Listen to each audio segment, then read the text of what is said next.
As time's gone on, it's getting a lot less favorable to rent apartments. And that's due to all the regulations. Expenses continue to run, so you're facing issues making money there. And so what's happening is people are building apartment buildings to sell them. To your point, if I were to sell it, the first thing they're going to say is, how much money does it make and how many doors are there? And if this ends up with more money and more doors, they will not care that the units are smaller. They will not care that the units are less nice. Neither will the bank that lends me the money. When I was broke, I had rich habits. When I was broke, I had rich habits.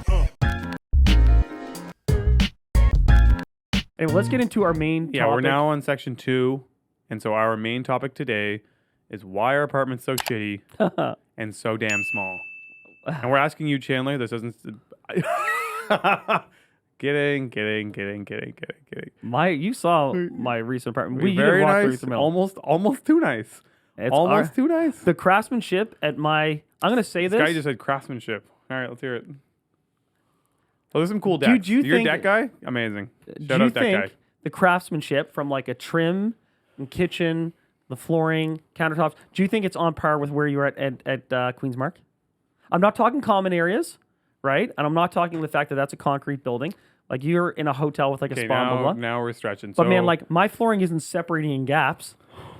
Shout out Quick QM. Yes and no. QM had a custom kitchen. So every kitchen's a custom kitchen. No. Like a properly fitted kitchen, stuff like that. But yours are beautiful. You did very, very nice units. My ceilings you're also are higher charging than your kitchen. Your ceilings are higher in your kitchens. And you had an actual balcony. I did not have a balcony. Yeah. No, you did an amazing job on those buildings. Maybe too nice. I think fair enough. Potentially there's a point where it's like you got to look at the financial return, right? I'm starting to try and remind people that when they're doing these renovations is you got to look at something and amortize that out. So, okay, this vanity is going to cost me 10 grand and it's going to last me 20 years. How much more rent am I going to get from that? And is it going to make a difference if I put in a $400 vanity? Now, I don't think you did that, and I don't think you went to a point of making any stupid decisions, really. But you did a very, very nice job. I think they're really nice units. They're super livable. You thought about people's wants and needs. I was actually in a unit today, and there's only one plug in the bedroom, and I was like, oh shit, like if they have... No, sorry, there's 3 plugs in the bedroom, but there's only one plug on the wall that has the bed. I know, they put it right in the middle, where someone puts their bed against it. That drives me insane. And I was like, what the hell? But on the flip side, I'm like, you know what?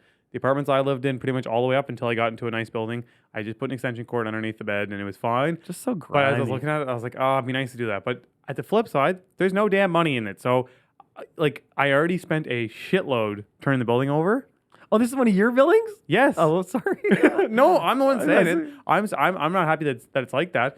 But at the same time, like, the construction budgets got blown out of the water because prices of materials went through the roof.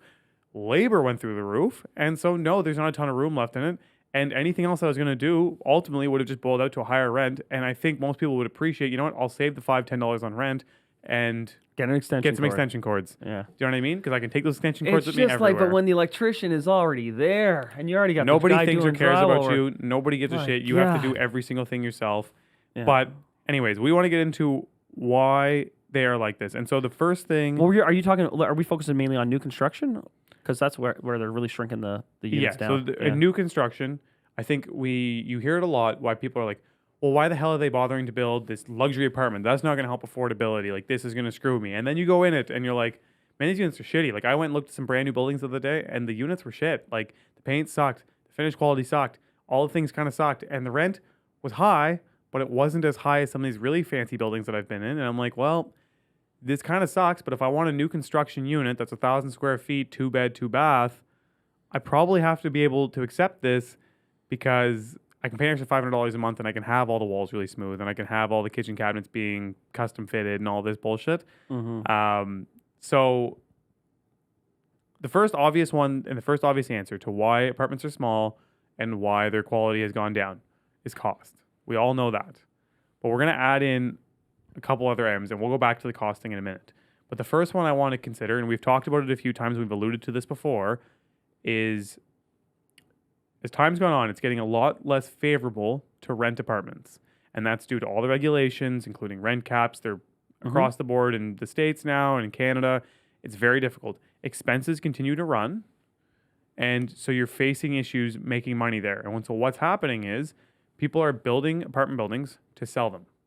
And they're going to sell them to pension funds. They're going to sell them to REITs. They're going to sell them to publicly funded companies. And the reason being is those companies that are going to buy them say, hey, I only going to make 3% on this thing.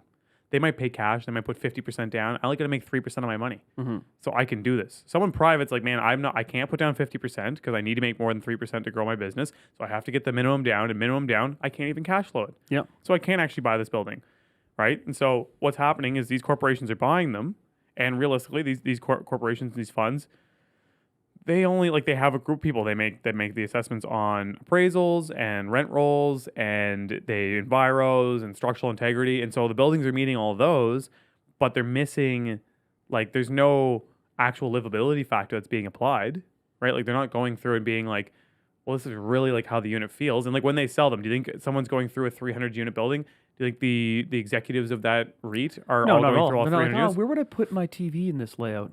And People don't think about that stuff at all, and that's all I think about when I go. They're going to come see maybe 3 units when they're there. Yeah. They're going to come check out a 1-bedroom, a 2-bedroom, and a 3-bedroom. Yeah. And they're going to be the nicest ones because the agent selling it or the person selling the building is going to be like, this is the unit to see. This is the unit to see. This is the penthouse. Come check it out. And they're like, oh, this is sick. This is nice. But they don't really get to see all the other units. And so the person building it, again, they're in a business. They need to squeeze the max margin out of it. They're going to have to cut corners as much as they possibly can to make it work. And this is, you're talking about from the basically the speculative build, which is these companies that build the building and then sell it to a REIT, and that is quite common. And usually they self-build, so they know exactly what they'll be able to get at the end based on the rents. Yep. And every dollar they save is an extra dollar they make because they're building it themselves in a lot of cases to make that model work. Yep. But here's another example, schmucks like me who, can't build it myself and need maximum financing to get it off the ground. The project I'm looking at doing, which I think, we probably started at 58 units, and it's like, oh my gosh, my price per door is like 350 plus HST. Like, okay, let's see if we can get, 62 units in here. And that brings us down a little bit price per door. And then I looked at it again, and I'm thinking, well, you know what? The times are changing these days. I don't need 100% parking. So let's take, let's take my amenity area that was on the main floor. Let's cut out some parking spots, move the amenity to the basement, and let's throw a couple more units onto the main floor. And then who's renting a 3-bedroom apartment now? Not many people, right? Yeah. And additionally, if you're already value engineering a building, meaning making it a bit more cost economical, and you're already shrinking the units, how are you going to tell someone to rent a 3-bedroom luxury apartment in a building that's predominantly bachelors and 1-bedroom units? So I recently took 3 3-bedroom units and 3 2-bedroom units and converted all of them into 1-bedrooms, which then freed up enough space to add 6 more 1-bedrooms. And then I did the common area space on the main level. So I added effectively 7 additional units. And that doesn't sound like a lot. And obviously there's some loss because a 3-bedroom unit might have rented for $2,400, but a 1-bedroom unit will rent for $1,800. And so by getting 2.5 of them in the same space. Exactly. So, and the reason that matters is if you can effectively add 10% unit count to your building and keep the cost close to the same, because the big difference is going to be in kitchens and bathrooms, and you're effectively adding 7 kitchens and 7 bathrooms.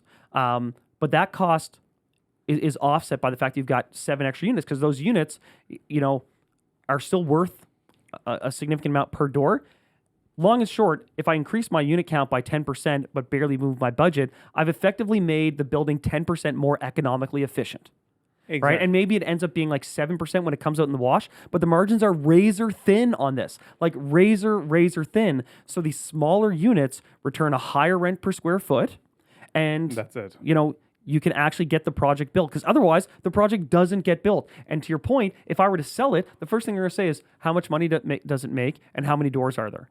And if this ends up with more money and more doors, they will not care that the units are smaller. They will not care that the units are less nice. Neither will the bank that lends me the money. Right? So and this is the reality of it. So that's the other point, is why they're getting smaller. Everything that Chandler just said, but it's your build cost per square foot is effectively not really going to change, but your rent per square foot will go up, right? Because if you think a 3-bedroom, 1,000 square foot unit might rent for $2,000, a 500 square foot 1-bedroom, like you said, might rent for $1,800. So you're getting a way higher. You're getting $3.30 for a 1-bedroom, where you're only getting $2 in a 3-bedroom. So you're getting literally a 50% higher rent. Your price per square foot to build might go up 10%. So your rent's going Not up even. 50%, and your price per square foot might go up Yeah. a little bit to add the extra kitchen, Yeah. potentially an extra bathroom, a little bit more firewall. And just for stuff. those particular units, yeah. And so when you go to look at either selling this or even keeping it and you're trying to get your financing, it makes it a lot more viable. So you do that. Additionally, it is easier to rent slightly cheaper units. And so Yeah. on average, you need to push them down. But I want to go back to the quality thing for a second. The other thing that's impacting quality is obviously there's the idea that they want to sell it. They're probably, people aren't going to go through every single little thing. They're just looking at the bottom line. And so for a builder, they just like the cheapest they can build it for because they know what their end value is. If it's 20 million at the end, if they can get it done for 16 or 15, that $1 million they make. If they save $1 million, they still deliver that end result. They make that $1 million if they can save it. A dollar saved is a dollar earned as a builder. The other thing to consider is in a rental market like we have today, people are so desperate for units that you can get away with doing that. Because in other times when vacancy is 7 to 10% and you build a shitty unit, people wouldn't rent it or they would want to discount or rent the unit, right? And so that's why you see in some American states, the units, even though they're being built brand new and they're not even necessarily out of this world for pricing, they are beautiful units. And it's because they have 7 to 10% vacancy. Again, it's less likely now because there's been so much immigration across North America. But in today's day and age, they can build a building anywhere in the city, do pretty shitty finishes, and get the high top rents as if they built an amazing building in that location. And so they're getting away with it simply on rental demand in this temporary period of time. So there will be a time if vacancy starts to take up that they're going to have to go back to building really nice units and throwing in like, hey, we got a wall-mounted TV that comes with your unit. Or like we have this underlit kitchens, we have heated floors. Like those things will start to come back as it becomes a more competitive rental market to try and capture a client's attention. But right now, you literally be like, I have a shed with a floor, and take you're it. getting Yeah. 50 applicants. The other thing to be mindful of is our like styles are changing so quickly. Like no one would ever put in a hardwood product into an apartment building. QM had it. There's a couple reasons why. One, durability is a problem. Tenants can be hard on a place, and if you're looking at, you want a place that has minimal upkeep, hardwood is a nicer product, but it's a higher maintenance product. Yep. And the other thing, the trends change so damn much that you have to be really mindful. Like these apartments that I'm renting, I've got one for rent right now. I renovated them 6 years ago, and what did I go for flooring? Gray flooring. Because 6 Oh, it years looks ago, tacky man, now. everyone wanted gray flooring. The grayer, the know. better. I know. Not a drop of anything other than gray. And Browns are back. it's nice that they've still done okay, but it's 100% not the product I'd put in there today. Imagine if I had spent big bucks on those floors, right? And they were all gray, and because I can justify, like I paid, I think it was $2.49 a square foot for that laminate. Maybe it was $1.49 actually. I think it was Hey, $1.49. $2.49 6 years ago? Yeah, I think it God was- damn, you were balling out. Yeah, I think it was $1.49. They still sell this flooring at Kent, I think. I can justify another 3 years from now, a unit comes up, boom, all new Yeah, flooring. you rip it all out. Right? But it'd be harder to do that if I had paid $6 a square foot for some other product. So that is part of the consumerist culture of today, is that things change so quickly and people want to, it's why IKEA is popular. Like people want short term, like, okay, when I move, I'm just going to throw it on the curb. I'm going to get something else new in the new place.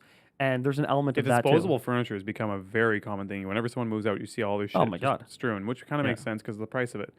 But yeah, so then continuing down that path, the other thing with quality, like Chandler alluded to, is the stuff gets destroyed. Not only does the style go Yeah. out, the shit gets destroyed. And so if you go out there and you put in high-end, top-notch finishes, yeah, I know a lot of people are listening and going, you know what, I take care of my unit. But you also know that a lot of people don't take care of their unit. do not. And you can't help it. Like when I was in a unit, I own buildings, I've owned houses, the whole shebang. When I'm in a unit, I'm just slightly less careful. Like, when I drop my phone on my floor at home, I'm like, I dented the hardwood. In the apartment, I dropped the floor, I'm like, my phone. That's Yeah. so. Yeah, that's 100%. Because it's not true. mine. It's not my Yeah, hardwood yeah. at the end of the day. And normal wear and tear is their problem. Yeah.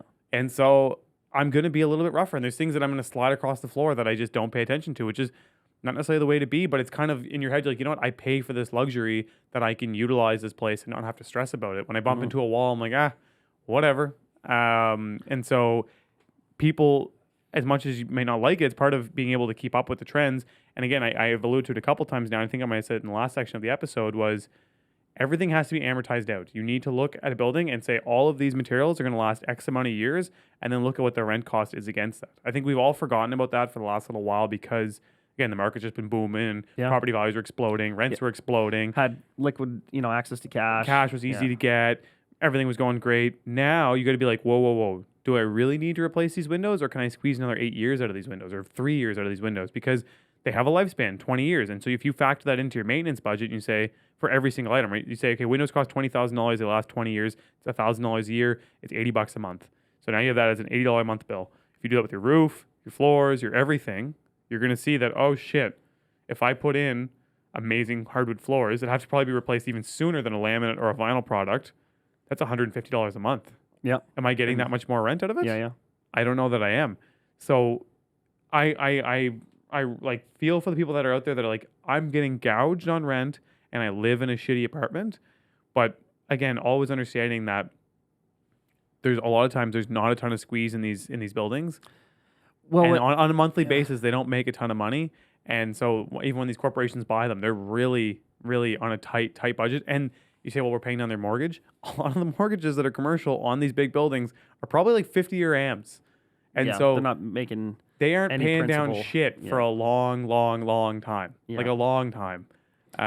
So just a consideration on why apartments are low quality, because at the end of the day, it's like anything, they need to be made to make a little bit of money, and the cost of construction is outrageous. And Trends people, always change. People are also going to think this is totally a recent thing.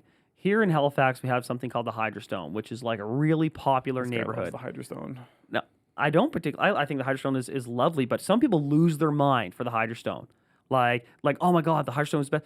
But at the time the Hydrostone was built, they used the stone and they made them townhouses because it was very economical. They needed housing in short order. So those things were built very, very modestly. Now, what happens today through renovations and through the fact that the neighborhood is phenomenal, they have skyrocketed in value. But at the time, they were built very cheaply because it was a housing, limited budget, needed housing, needed it quickly. Question for you. Kind of the situation we're in now. Do you think the mobile trailers that they set up on the Dartmouth waterfront and by the Commons will become like the Hydrostone? Oh my God, that is a dirtbag question. Hard no. Just but they might asking. last just as long. Okay. They might last just as long. Just They are just great checking. locations. Just checking. The plywood skirting to me is a huge hit.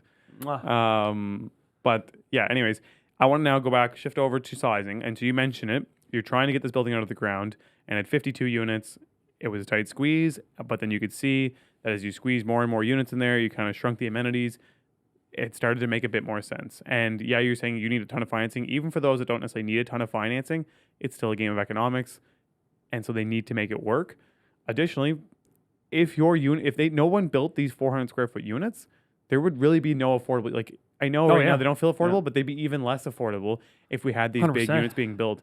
And so it's becoming a new way of life. And I think you look at many big cities like that are enormous and have been enormous for a long time. People live in very small spaces. Yep.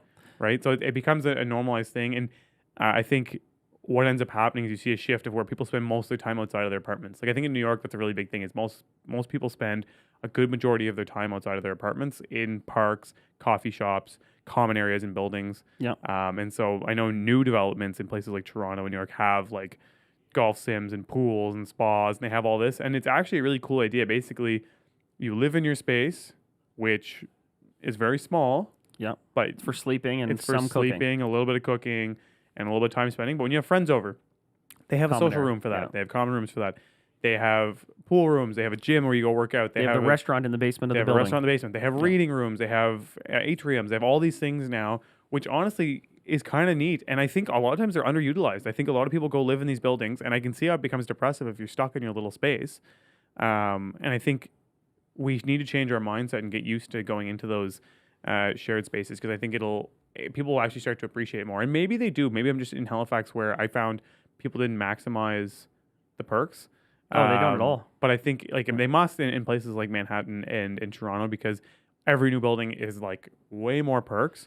Well, let's and they're talk about pretty big that, on it. because the other thing that starts to happen over a long enough period of time is because there's a lot of people out there be like, well, damn, man, but like I want the 2-bedroom unit. And you're talking about this low wall, like you want a 2-bedroom unit. Yep. You get this divide in the market between effectively the micro suites, for lack of a better term. Yep. Right.